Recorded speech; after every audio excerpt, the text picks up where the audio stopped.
বাতাসে ঝুলে আছে এক পুরনো নিঃশ্বাস, ঢাকা শহরের ফুসফুসে। আমার শহর একসময় জীবনের কেন্দ্র, আজ কেবল অতীতের প্রতিধ্বনি। মিরপুর স্টেডিয়ামে একদিন ছিল উল্লাস, করতালির ঢেউ। আজ সেখানে শুধু ঘাসের বিছানা আর নিস্তব্ধতা।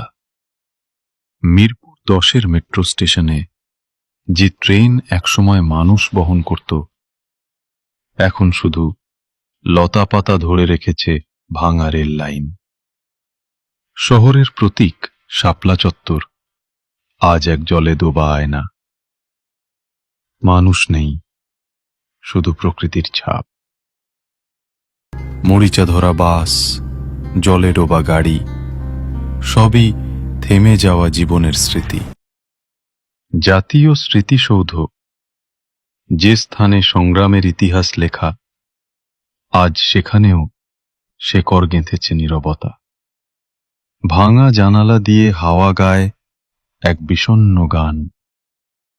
পিচের ভেতর থেকে গজিয়ে ওঠা গাছ বলে দেয়, মানুষ হেরেছে, শহর হেরেছে। কিন্তু এই ধ্বংসস্তূপে আছে অদ্ভুত এক শান্তি।